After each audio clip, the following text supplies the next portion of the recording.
I already know right out of the gate, this is going to be a controversial episode. Oh boy. We are talking through the 7 boundaries that we have put in place from the very beginning of marriage to protect our marriage against infidelity. I don't know what you guys are going to think about these, but they have served us. And our goal is that you can maybe take 1 or 2 or be inspired to create some of your own so that we can all enjoy long, healthy, happy marriages. Let's get started. Welcome to the Family Goals Podcast. We're Graham and Shay Cochran, and we believe that your family can do things differently. The payoffs are worth it, and the little things can have a huge impact.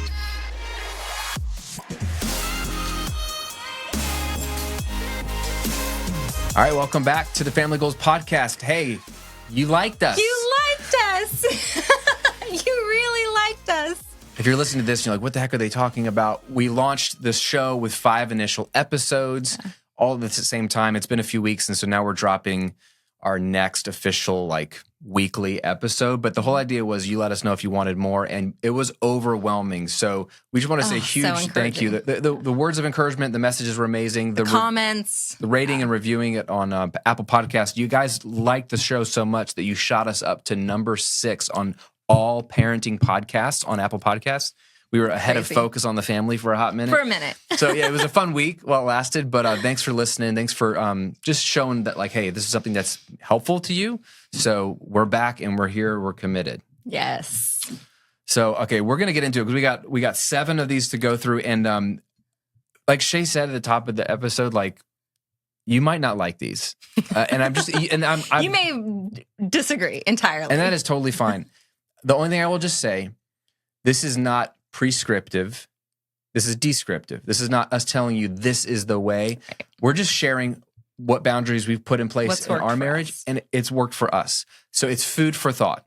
So if we ruffle some feathers, we don't know you. We're not judging you. We're just trying to share what's helpful for us. And like Shay said, I just think if you walk away with nothing from this episode is think up your own boundaries that you and your partner want to put together that you feel like makes sense to protect your marriage. Yeah.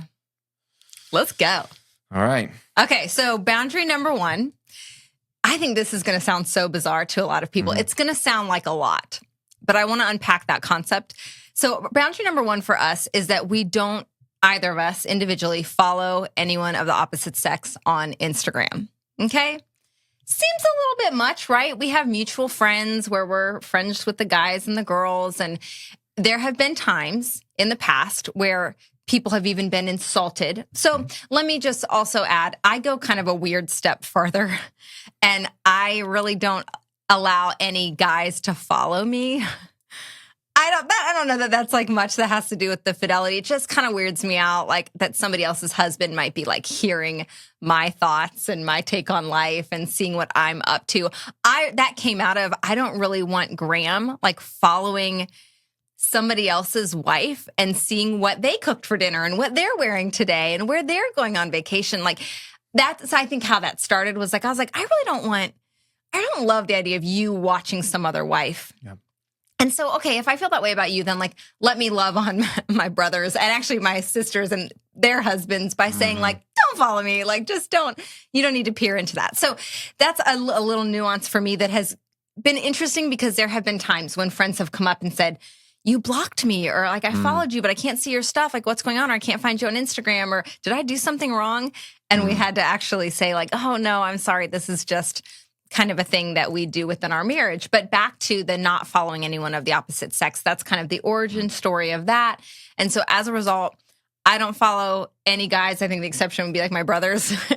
And you don't follow any ladies on social media. And I think that just sets a huge precedent that I'm keeping my eyes on my own family. Yeah, when I've shared this with people, they're like, what? But the more you think about it, they're like, oh, I can see why it can be as innocuous as, man, I wish my wife would cook that meal for me. Right? His wife seems really nice. Or look how cute she is. Or she just went to the gym. My wife's at home eating Doritos. Yeah, that's what I'm saying. It can just start with just oh, she made him a nice dinner. That was thoughtful to all the way to the extreme of man, I'm staring at other people's wives all the time. And they're talking to who knows who they're talking to. And so why would I be peering into their lives it just is like almost voyeurism. Like, social media is weird anyway, but it just hit us one day. We didn't always do this. So I had to like unfollow just mutual friends. Yeah. It was like a moment we just decided, I don't think this is helping us. And so it's just a way to like guard our hearts and protect our hearts. And it's not going to hurt us by not following. No. Anyway. So not following people of the opposite sex, that is number one boundary that we've set up in marriage. And we've been doing that for a pretty long time. Yeah, a long, long time. Number two, and this one is interesting because I've heard a lot of people debate this on other podcasts and other like marriage-related contexts, which is we each have complete password access. So we know each other's phone passwords to unlock each other's phones. We know each other's social media passwords, email, computers. Like nothing is off limits. So like if Shay wanted to like look at my phone and look at who I'm DMing or look at who I'm emailing.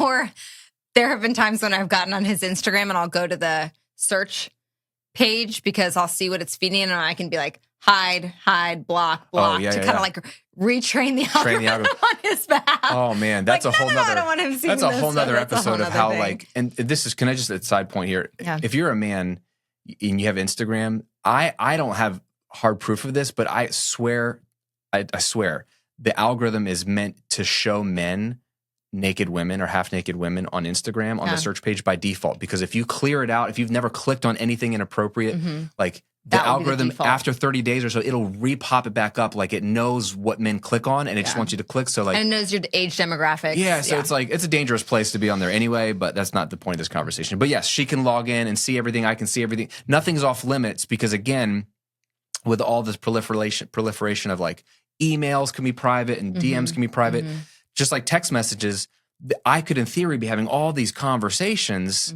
with people she would never know about. So she should have access to all that to see if she ever wants to do a phone check or whatever, and vice versa. Yeah. So complete password access and an understanding that like he can grab my phone at any time. He can log into any of those accounts at any time, email, Instagram, and vice versa. Yeah, like just the phone. I know we live like it's my phone and it's my world in there. That's just not good for your marriage. Same thing with your kids. Oh, I mean, there should be no sense that that's their phone and they can do whatever they want and you don't have access at any point in time. So we know that for us with parenting, it's like at any point in time, we can take your phone, we can review your text messages, we can go through everything, log into anything. But I've heard people say you're invading their privacy. And I'm like, you have lost your mind if you're more concerned with privacy than you are their health and well-being and the fidelity of your marriage or your kids. Like that's lunacy. Like that's ridiculous. So there's nothing that's off limits with Shay and I because that's the whole point of marriage is that two become one. Yeah. And so like, how can we have trust if there's a part of my life that is like locked and secret? Like you'll never have full and complete trust. You might have denial and you can have some fun and like, maybe he's not looking at anything. Maybe she's not talking to any other guy. But you never have full and complete trust. Yeah, and I want to just add in a side note about these boundaries because I think with a lot of these, you're going to hear them and be like, wow, that's kind of extreme. Like, I don't know, that's taking it a bit far. I think the whole point of boundaries is to keep you as far from danger as possible. So we don't want the boundary line right up against what could cause infidelity in marriage. You want the boundary line pretty far back so that, yes, that does seem a little extreme. And some of the ones that we're going to say, you might be like, I don't know, that just like seems a little extreme.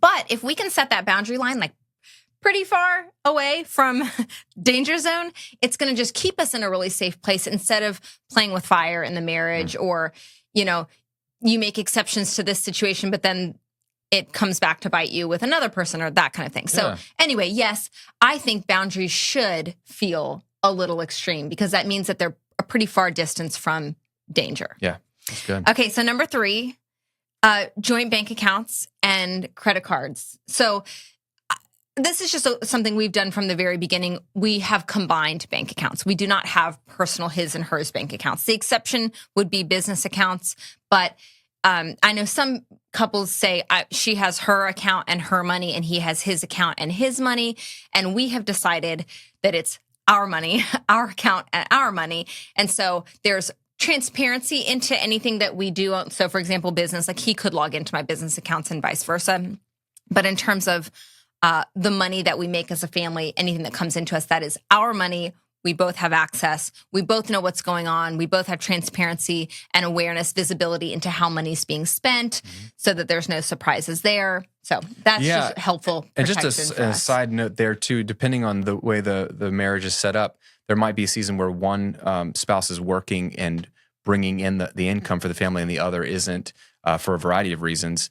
And it's really messed up and it's hard on the marriage when the person who makes the money almost sort of subconsciously lords it over the other person. Like, well, I made the money. This is my money. Yeah. It's unfair to the other person who might be raising the kids or who might be doing other things that don't pay much or anything currently, but is just as contributing to the family household. Yeah. So it's just beautiful. Like whatever money I make or Shay makes, it just goes into a pot, and it's never like, this is Graham's income, or Graham made this amount last year, or Shay made this amount last year. We just add it all up, and we're like, this is what we get to decide to do with as a family. So there's some ownership there too, and having the joint bank account's almost like a tangible representation of our money, not his or hers. Yep, agreed. All right, number 4, no pornography. It is okay. So half of you listening to this are going to be like, yeah, why did you even have to bring that? Like, doesn't that go without saying, no porn in the marriage? And then half of you are going to be like, what are you talking about? This is a totally normal and okay, acceptable part of marriage. So I think it's worth noting. I think it's worth mentioning. So from the very beginning, our agreement has been no pornography individually, and we don't consume pornography together as a couple. Which is very common, actually. Right. And we mean a lot of different things by pornography. We also mean trashy romance novels where there's going to be explicit sex scenes. We don't watch movies either individually or together that are going to have explicit sex scenes. Guys don't go to strip clubs, or girls no either. strip clubs. Like Yeah. it's so crazy to me that we even have to say this, but it is very normative. Yep. For guys to go to strip clubs. And it's like an acceptable thing. Like, oh yeah, that's just what guys do. No, it's not. Not good guys. That's not what good guys do. Yeah. The gentleman's, there's no gentleman at a gentleman's club. No, there are no ladies. gentlemen there. So crazy again that we even have to say that, but neither of us go to strip clubs. And the real simple reason why, right, is because there's almost like an argument of, well, it can help spark. Well, and I think that's the thing about consuming any kind of porn together. Like, we're going to watch 50 Shades of Grey together, and it's going to like spice up our sex life. I've heard people talk like that, but go ahead. Well, yeah, that's usually that's what I was going to say, is like, that's the impetus of why, like, why would we do that? Why would a wife allow her husband to see pornography with her? Why would she be okay with that? In theory, I don't know. Maybe she's feeling pressure to do it, but maybe she thinks it would spice it up even for her. And there might be a short-term benefit of it. Feels spicy, or feels exciting, and maybe it creates some intimacy. But it's fake, and it's fake intimacy because then it just creates comparison. Like the interesting thing about pornography, and I have a friend, Satya, who's got an incredible business and a podcast around helping men in porn addiction, and he shares on Instagram over and over again all the science that's coming out of what pornography does to your brain. Secular science that's coming up around this issue. No, this is a secular topic. Like, this is not a faith-based company. He just helps men that are addicted, men specifically, and women are too. But the science is coming out just showing that it does so much that messes you up in your brain, just in the biology of it, but the relational aspect of it, there's so much data showing that the people who consume pornography, especially together,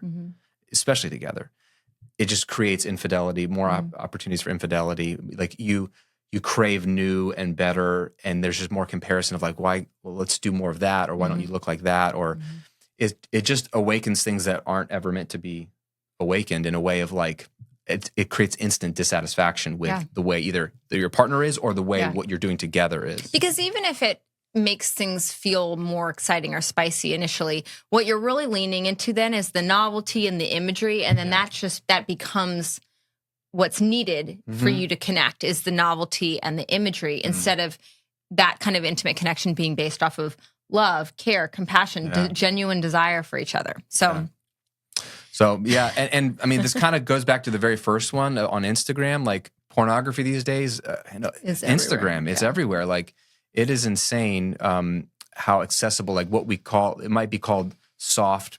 What would have been called soft porn 20 years ago is just Instagram today. For sure. It's a lot of times it's women. There are men too. So I can only speak for what Instagram tries to feed me. But it's like half naked women, because that's what gets clicks and likes. And they're in a trap too, of like, it's what grows followers, and maybe there's brand deals attached to it or whatever, but it's everywhere. So it's really hard to avoid this one. But it's worth fighting for 100%. Yeah.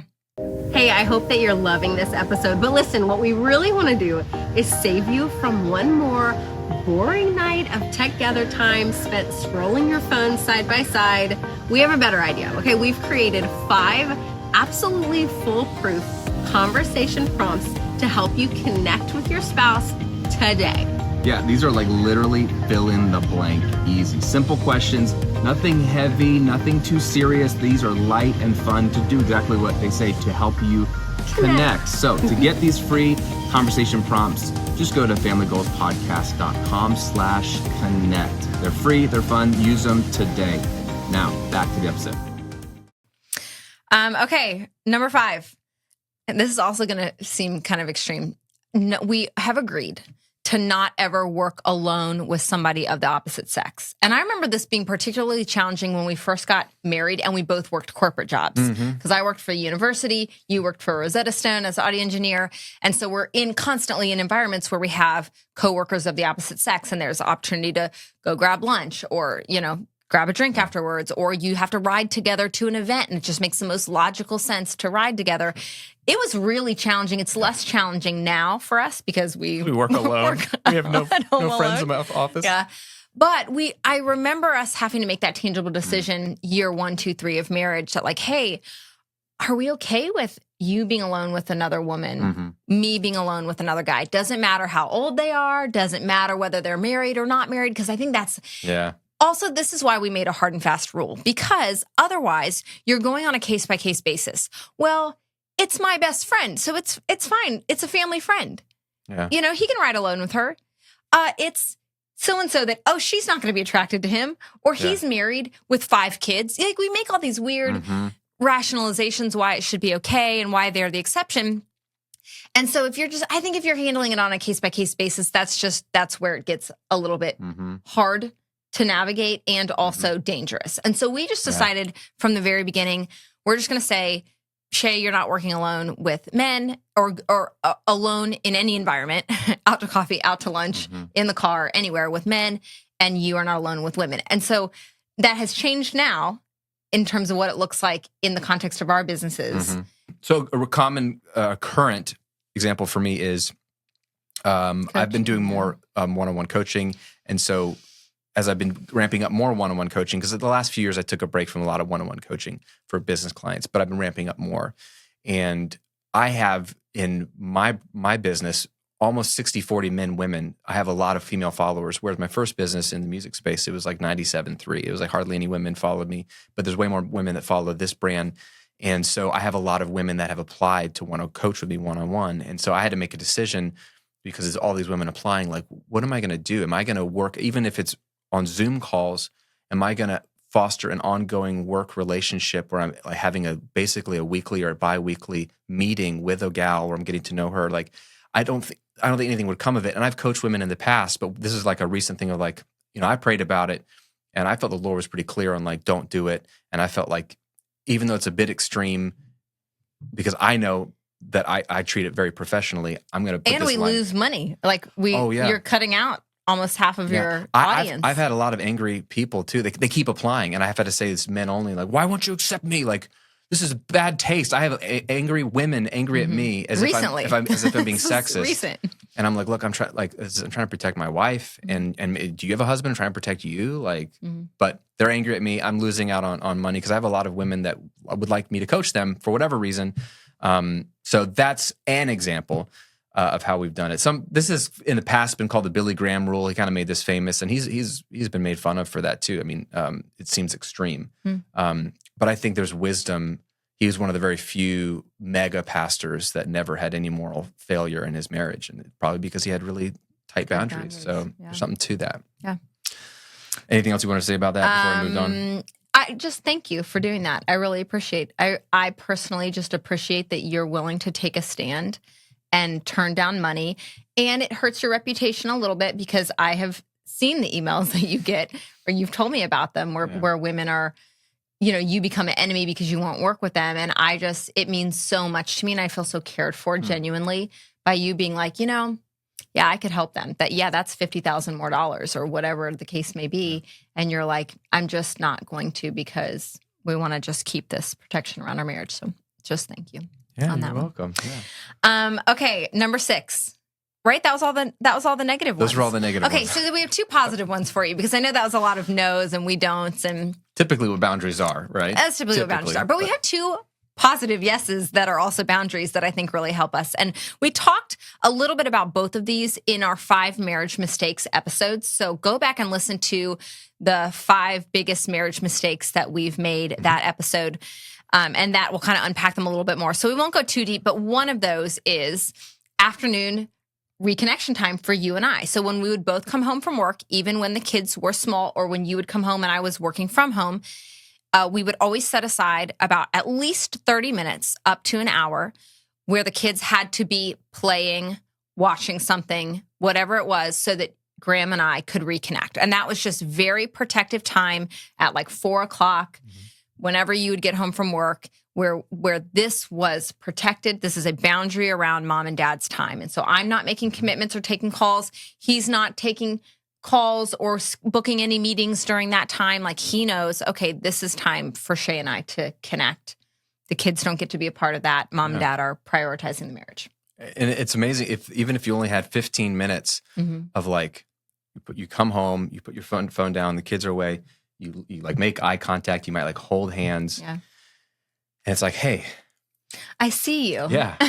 It sounds silly. Yeah. It is amazing. It is. What a little just focused connection, like Attention. because the life is busy. It was busy with young kids, and it's busy in a different way with older kids. And like our businesses are in different seasons than they were. So my point is, in 18 years of being married, there's always something.